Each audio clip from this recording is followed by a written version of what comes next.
ఆధునిక వైద్యంలో మూలకణ చికిత్సలు క్రమముగా ప్రాధాన్యం పెరుగుతుంది. తాజాగా ఎముకల వైద్యంలోనూ స్టెమ్ సెల్ థెరపీలను వినియోగం పెరుగుతుంది. విరిగిన ఎముకలు చక్కగా అతుక్కునేందుకు, కీళ్ల మధ్య తగ్గిపోయిన గుజ్జును తిరిగి పెంచడానికి, కార్టిలేజ్ను మరింతగా ఉత్పత్తి చేయడానికి వీలుగా స్టెమ్ సెల్ థెరపీలను వాడుతున్నారు. కోవిడ్ వచ్చి తగ్గిన వారిలో చాలా మందిలో తుంటి కీలు భాగానికి రక్త ప్రసరణ తగ్గడంతో అది చచ్చుబడిపోతుంది.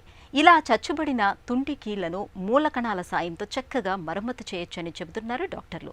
ఈ నేపథ్యంలో ఎముకల వైద్యంలో స్టెమ్ సెల్ థెరపీల వినియోగం గురించిన పూర్తి వివరాలను ఇప్పుడు తెలుసుకుందాం. ఈ స్టెమ్ సెల్ థెరపీ అనేది new age medicine you can say, because మనం పిల్స్ అంటే ట్యాబ్లెట్స్ చేసుకున్న పిల్ థెరపీ నుంచి సెల్ థెరపీ అనేది ఇప్పుడు newer concept. Because of the understanding, cell బయాలజీని బాగా అండర్స్టాండ్ చేసుకోవడం వల్ల దీన్నే రీజనరేటివ్ మెడిసిన్ అని కూడా అంటాం. అంటే మన సెల్ని వాడి మనం ఒక టిష్యూని ప్రొడ్యూస్ చేయటం కానీ రిపేర్ చేయడం కానీ జరుగుతుంది కనుక it's called regenerative medicine. So ఈ ఆర్థోపెడిక్స్లో కానీ కొన్ని న్యూరల్ టిష్యూస్ని రీజనరేట్ చేయడానికి మనము ఈ స్టెమ్ సెల్స్ వాడుతూ ఉంటాం. ఈ స్టెమ్ సెల్ అనేది నాన్ సెలెక్టెడ్ సెల్. ఆ నాన్ సెలెక్టెడ్ సెల్ మనకి ఇప్పుడు ఒక బోన్ దగ్గర పెడితే బోన్ కింద, ఒక న్యూరల్ టిష్యూకి వెళ్తుంటే న్యూరోబ్లాస్ట్ కింద తయారవుతుంది కనుక దాన్ని సెలెక్టెడ్ ఫంక్షన్కి మనం వాడుతూ ఉంటాం. ఆర్థోపెడిక్స్లో తీసుకుంటే మనం వాడే దగ్గర ఎక్కడెక్కడ వాడవచ్చు అనే ఒక ఇష్యూ. ఒకటి స్పైనల్ కార్డ్ ఇంజరీస్లో వాడటం జరుగుతుంది.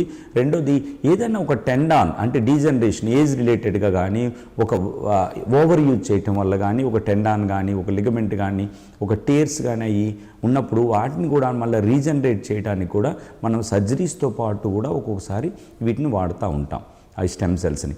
మూడో ఇండికేషన్ కింద తీసుకుంటే నాన్ యూనియన్స్ అంటాం. ఒక ఫ్రాక్చర్ ఉంది అనుకుంటే ఇరిగిపోయిన ఎముకలు ఒక్కొక్కసారి కలవ్వు చాలా చేసిన దానికి కామన్గా మనం వాడేది ఇలియా క్రస్ట్ గ్రాఫ్టింగ్ అని వాడతాం. అంటే బోన్ గ్రాఫ్ట్, పేషెంట్ బోన్ని తీసుకొని అక్కడ బోన్ వేయటం, అది కలవడానికి ఉపయోగపడుతుంది.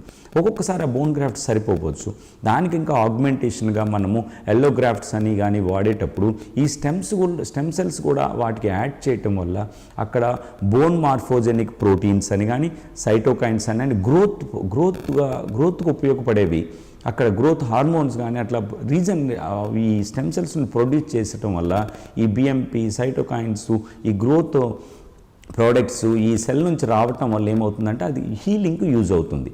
అంటే ఒక టెండాన్ తెగిపోయిన దగ్గర యూజ్ అవుతుంది. ఎలాగో అదేవిధంగా ఒక బోన్ కలవడానికి నాన్ యూనియన్ని మనకి హీలింగ్కి కూడా ఉపయోగిస్తుంది.